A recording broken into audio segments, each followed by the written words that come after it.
दोस्तों, अक्सर हमें अखबारों में पढ़ने को मिलता है कि सरकार ने किसी फलां व्यक्ति के खिलाफ लुकआउट सर्कुलर या लुकआउट नोटिस जारी किया है। अक्सर ये ऐसे लोग होते हैं जिनके ऊपर या तो किसी इकोनॉमिक ऑफेंस का आरोप लगा हुआ होता है या फिर किसी और सीरियस क्राइम जैसे देशद्रोह आदि का आरोप लगा हुआ होता है।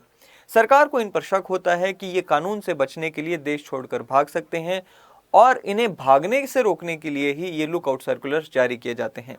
आज की अपनी इस वीडियो में हम देखेंगे कि लुकआउट सर्कुलर्स को जारी करने के लिए किस कानून की मदद ली जाती है, कौन इन लुकआउट सर्कुलर्स को जारी करता है, किन किन सिचुएशंस में इन्हें जारी किया जाता है और सुप्रीम कोर्ट ने इन लुकआउट सर्कुलर्स पर अपनी क्या राय रखी है। So welcome to study IQ, my name is Chand Kuba. और वीडियो शुरू करें उससे पहले एक बहुत ही इंपॉर्टेंट इन्फॉर्मेशन उन सभी स्टूडेंट्स के लिए जो कि मध्य प्रदेश जुडिशरी की तैयारी कर रहे हैं। एग्जाम पास है, स्टडी IQ आपके लिए लेकर आया है एक बहुत ही important and integrated test series जिसमें 7 टेस्ट आपको प्रोवाइड किए जा रहे हैं विद एक्सप्लेनेशंस एंड केवल 499 रुपीज़ में ये प्रोवाइड किए जा रहे हैं। आप इसका बेनिफिट उठा सकते हैं। एक और इन्फॉर्मेशन ये कि अगर आप मेरी वीडियोस की PPTs डाउनलोड करना चाहें या फिर लीगल क्विजेस में पार्टिसिपेट करना चाहें तो टेलीग्राम के इस चैनल को आप ज्वाइन कर सकते हैं। चलिए आगे बढ़ते हैं और देखते हैं कि लुकआउट सर्कुलर्स का मतलब क्या है। क्या कहा, कहता है जी, a lookout circular is issued by authority to ensure that a person wanted in a criminal case does not flee the country. यानी कि ये एक ऐसा लेटर है, एक ऐसा सर्कुलर है जो कि अथॉरिटीज के द्वारा, अगेन प्लीज अंडरस्टैंड कि यहाँ पर वर्ड जो लिखा गया है वो अथॉरिटी लिखा गया है, केवल पुलिस नहीं लिखा गया है। इसका मतलब ये कि केवल पुलिस ही नहीं इशू करती बल्कि और अथॉरिटीज भी हैं जो कि LOCs को इशू करती हैं। अब ये एक ऐसा लेटर रहता है जो कि ये इंश्योर करता है कि एक पर्टिकुलर व्यक्ति जिसके ऊपर कोई आरोप लगा हुआ है वो देश छोड़कर भाग ना जाए। दूसरी बात ये कि नॉर्मली जो LOC है वो कब इशू किया जाता है, वो इशू किया जाता है जब एक व्यक्ति के खिलाफ ऑलरेडी कोई केस रजिस्टर हो चुका है और वो भगोड़ा घोषित किया जा चुका है क्योंकि वो कोऑपरेट नहीं कर रहा है लॉ इन्फोर्समेंट एजेंसीज के साथ। उसे बुलाया गया, वो नहीं आया पुलिस स्टेशन या फिर जहां पर भी इन्वेस्टिगेशन के लिए उसे बुलाया गया वो नहीं आता है, वो भगोड़ा घोषित किया जा चुका है, अब्सकॉन्डिंग है, और ऐसे केसेस में लुकआउट सर्कुलर जो है वो जारी किया जाता है। कुछ ऐसे भी केसेस होते हैं जहां पर एक व्यक्ति के खिलाफ केस तो नहीं रजिस्टर हुआ बट वो सस्पेक्ट जरूर है, यानी कि वो संदिग्ध जरूर है कि भाई उसने हो सकता है वो क्राइम किया हो, उसका नाम नहीं है लेकिन वो संदिग्ध है, फिर भी उसके खिलाफ लुकआउट सर्कुलर जारी किया जा सकता है। यहां पर मैंने वही लिखा, in certain cases the police can also approach a court seeking restriction of a persons movement outside the country when that person is suspect in a case, यानी कि उसके खिलाफ केस रजिस्टर्ड नहीं है या फिर वो भगोड़ा अभी नहीं है बट पुलिस को शक है यहाँ पर कि वो भाग सकता है और इन्वेस्टिगेशन में अपना साथ नहीं देगा। अब दूसरी बात ये कि does an LOC lead to an arrest in all the cases, यानी कि क्या लुकआउट सर्कुलर जारी होने का मतलब हमेशा अरेस्ट ही होगा, यानी कि अगर एक व्यक्ति के खिलाफ लुकआउट सर्कुलर जारी हो गया तो क्या हमेशा पुलिस उसे अरेस्ट ही कर लेगी या फिर इसमें कोई और प्रावधान भी है। दरअसल दोस्तों बात यह है कि हमेशा अरेस्ट नहीं होता है। लुकआउट सर्कुलर जो है उसके कई सारे नतीजे निकल सकते हैं, यानी कि जो लुकआउट सर्कुलर जारी किया जाता है उसमें और भी कई सारे यहाँ पर ऑप्शंस होते हैं। सबसे पहले हमें देखने को मिलता है कि लुकआउट सर्कुलर का मतलब ये है, मान लीजिए लुकआउट सर्कुलर इशू कर दिया गया, एयरपोर्ट पर जो अथॉरिटीज़ हैं, जो अथॉरिटीज़ यहाँ पर देखती हैं इमिग्रेशन काम या इमिग्रेशन का काम देखती हैं, उन इमिग्रेशन अथॉरिटीज़ की ये रिस्पॉन्सिबिलिटी रहती है कि कोई भी व्यक्ति जिसके खिलाफ LOC इशू किया गया है वो कहीं देश से भाग ना जाए।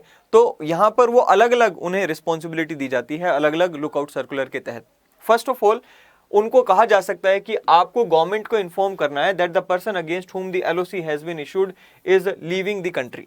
यहाँ पर वो अरेस्ट नहीं करेंगे, सिर्फ जिस व्यक्ति के खिलाफ LOC इशू हुआ है अगर वो देश छोड़कर भाग रहा है तो अथॉरिटीज जो है, एयरपोर्ट अथॉरिटीज जो हैं, वो सरकार को सिर्फ इत्तिला कर देंगे कि भाई ये व्यक्ति इस फ्लाइट में भागने की फिराक में है, आगे सरकार देखेगी। दूसरा ये seizing their travel documents and sending to the agency. अब अगर उन्हें मैंडेट ये दिया गया है, अथॉरिटीज को मैंडेट ये दिया गया है कि भाई इस व्यक्ति के खिलाफ LOC है, ये जैसे ही आए इसके डॉक्यूमेंट सीज करो और अथॉरिटीज को भेज दो, तो ये भी किया जा सकता है। तीसरा है preventing the person from entering the country. अब कई बार क्या है कि LOC ऐसे ही व्यक्ति के खिलाफ भी इशू किया जा सकता है जो कि बाहर से देश में आना चाह रहा है, उसे हम आने नहीं देना चाहते बिकॉज उसके आने से हमारे देश में गड़बड़ हो सकती है। तो यहाँ पर उसे भी रोकने के लिए जो है इन एलओसी इशू किया जा सकता है। इन्फॉर्मिंग द इन्वेस्टिगेशन एजेंसीज, अब ये वही वाला पॉइंट आ गया।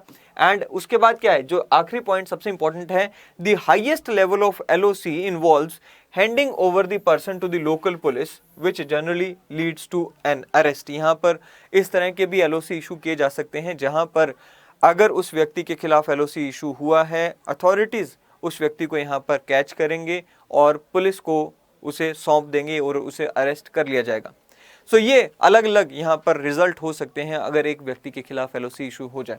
नेक्स्ट है कि किस कानून के तहत जो लुकआउट सर्कुलर्स हैं वो यहाँ पर इशू किए जाते हैं। प्लीज अंडरस्टैंड, भारत में ऐसा कोई कानून या लॉ पार्लियामेंट या फिर स्टेट गवर्नमेंट के द्वारा पास किया गया नहीं है जिसके तहत लुकआउट सर्कुलर्स को इशू किया जाता हो।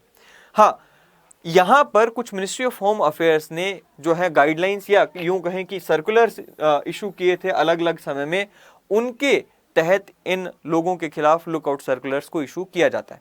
सबसे पहला जो सर्कुलर आया था वो 1979 में आया, दूसरा सर्कुलर आया वो 2000 में आया, एंड तीसरा जो है वो 2010 में सर्कुलर आया जो कि एम्पावर करता है अलग अलग अथॉरिटीज को लुकआउट सर्कुलर जारी करने के लिए। सो कानून नहीं है कोई भी भारत में जिसके तहत लुकआउट सर्कुलर जारी किया जाता है या फिर जो अथॉरिटीज को एम्पावर करे लुकआउट सर्कुलर जारी करने के लिए। यहाँ पर ये बेसिकली मेमोरेंडम्स हैं जो कि मिनिस्ट्री ऑफ होम अफेयर्स की तरफ से इशू किए गए, जो कि एम्पावर करती हैं अलग अलग अथॉरिटीज को एलओसी जारी करने के लिए। अब नेक्स्ट ये कि कौन इन लुकआउट सर्कुलर्स को जारी कर सकता है। क्या एक पुलिस कांस्टेबल लुकआउट सर्कुलर जारी कर सकता है या कोई पर्टिकुलर रैंक का पुलिस ऑफिशियल ही उसे जारी कर सकता है? क्या एक लोअर क्लर्क उस लुकआउट सर्कुलर को जारी कर सकता है या फिर कोई पर्टिकुलर रैंक का ऑफिसर होना जरूरी है? सो यहाँ पर बताया गया है कि अगर एक लुकआउट सर्कुलर जारी किया जा रहा है सेंट्रल गवर्नमेंट के किसी सेक्रेटरी के द्वारा, तो लोएस्ट जो लेवल होगा वो होगा डिप्टी सेक्रेटरी, यानी कि कम से कम deputy secretary to the government of India होने चाहिए वो व्यक्ति, वो ऑफिसर जो कि लुकआउट सर्कुलर जारी कर रहे हैं। स्टेट की अगर हम बात करें तो कम से कम joint secretary to the government state government level के वो जो ऑफिसर हैं वो होने चाहिए अगर एक लुकआउट सर्कुलर जारी किया जा रहा है। और पुलिस की अगर हम बात करें तो कम से कम सुपरिटेंडेंट ऑफ पुलिस, यानी कि जो डिस्ट्रिक्ट लेवल के सुपरिटेंडेंट ऑफ पुलिस होते हैं वो कम से कम होने चाहिए अगर एक लुकआउट सर्कुलर जारी किया जा रहा है। सो 3 यहाँ पर मिनिमम बेसिक लेवल्स बताए हमने ऑफिशियल्स के।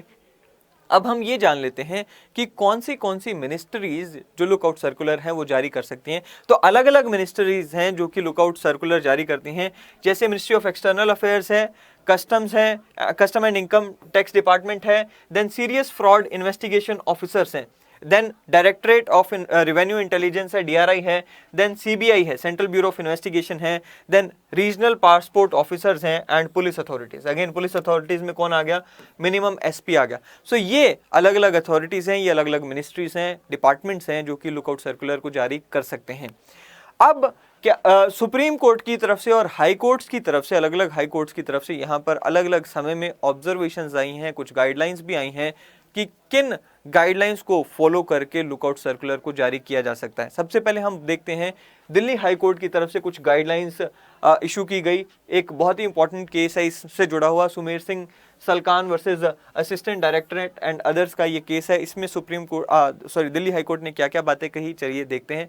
सबसे पहले यहाँ पर दिल्ली हाई कोर्ट ने ये कहा कि this LOC can be issued by the investigating agency where the accused was deliberately evading the arrest, यानी कि जहां पर एक accused जो है, एक आरोपी जो है वो जानबूझकर अरेस्ट इवेड कर रहा है, अरेस्ट होने से बच रहा है, वहां पर इसे इशू किया जाएगा और ट्रायल कोर्ट के सामने वो पेश नहीं हो रहा है डिस्पाइट कि उसके खिलाफ नॉन बेलेबल वारंट इशू किया जा चुका है।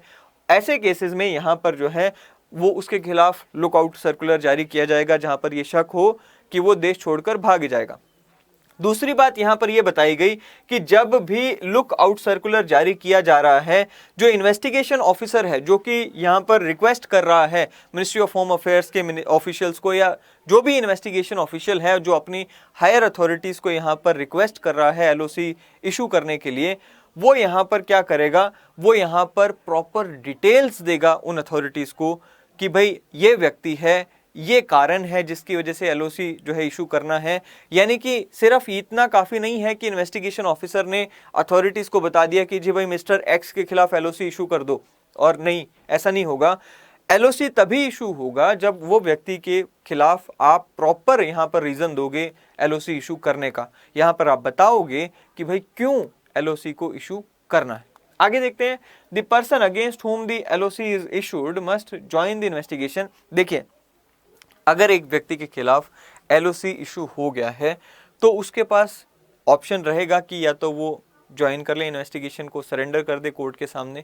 अगर उसे लगता है कि मेरे खिलाफ ये जो लुकआउट सर्कुलर जारी हुआ है ये गलत है, फॉर एनी रीज़न मैं यहाँ पर भाग नहीं रहा हूँ और यहाँ पर मेरे ऊपर जो डाउट किया जा रहा है वो गलत रीज़न से डाउट किया जा रहा है, तो वो उस इन्वेस्टिगेशन ऑफिसर तक भी जा सकता है जिसकी वजह से यहाँ पर जो है, या उस इशुएंस ऑफिसर तक पहुँच सकता है जिसने यहाँ पर ये एलओसी इशू किया है, और उसे रिक्वेस्ट कर सकता है इसे क्वैश करने का प्रॉपर सबूत देकर। सो यहाँ पर लिखा भी है, he may also approach the officer who ordered the issuance of LOC and explain why it was wrongly issued. आगे क्या कहा गया कि अगर एक एलओसी को एक अथॉरिटी ने इशू कर दिया है, वो अथॉरिटी उसे विड्रॉ भी कर सकती है, या फिर जो ट्रायल कोर्ट जिसके सामने उस व्यक्ति का मामला चल रहा है वो कोर्ट भी उस एलओसी को विड्रॉ कर सकता है। कहते हैं जी, an LOC can be withdrawn by the authority that issued it and can also be rescinded by the trial court before which the case against the accused is pending. So जो एक LOC issue हो गया उसे withdraw किया जा सकता है, ये यहाँ पर स्पष्ट किया गया। अब कहता है जी, सुप्रीम कोर्ट ने अपनी कुछ यहाँ पर जो है ऑब्जर्वेशंस दी हैं, वो हम देख लेते हैं। अलग अलग केसेस में ऑब्जर्वेशंस आई। सबसे पहले तो एक Vikas Chaudhary versus union of India का केस था, जहां सुप्रीम कोर्ट ने कहा कि भाई एलओसी जो है एक बहुत ही सीरियस डॉक्यूमेंट है, इसे आपको ध्यान से यूज करना चाहिए because it curtails the right to personal liberty. देखिए, हमारा आर्टिकल 21 ऑफ द कॉन्स्टिट्यूशन जो है वो right to personal liberty, right to life and personal liberty की बात करता है, जहां पर कहा गया है कि भाई आपका जो right to life and personal liberty है cannot be taken away except according to the procedure established by law, and बाद में ऐड क्या हो गया, ड्यू प्रोसेस ऑफ लॉ, जो कि सुप्रीम कोर्ट ने अपनी इंटरप्रिटेशन में ऐड किया।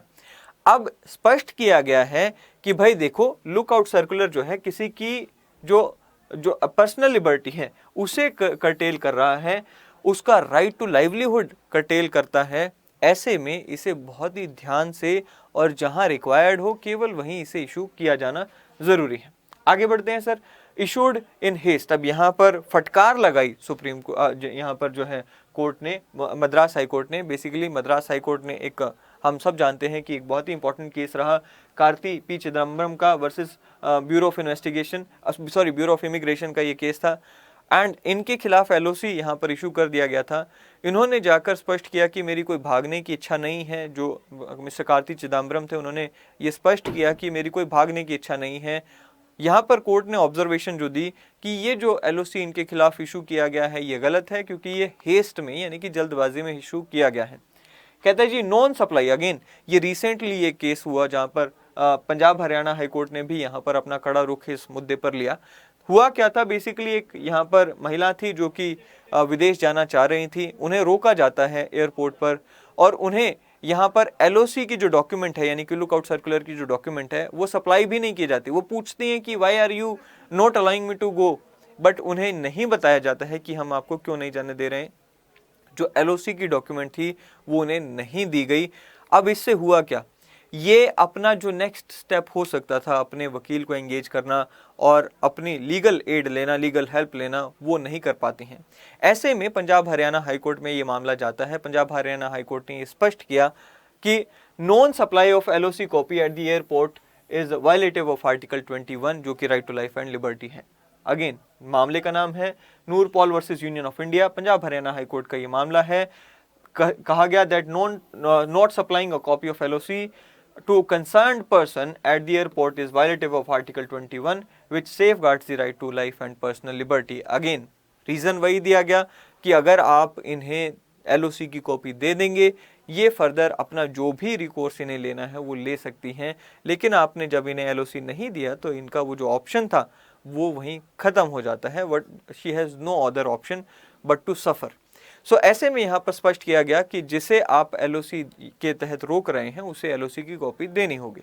सो ये था पूरा मामला एलओसी से जुड़ा हुआ। आई होप कि आपको ये एलओसी यानी कि लुकआउट सर्कुलर्स का जो पूरा इशू है समझ आएगा। अगली वीडियो में फिर एक बार मिलेंगे। Till then thank you and have a great day ahead.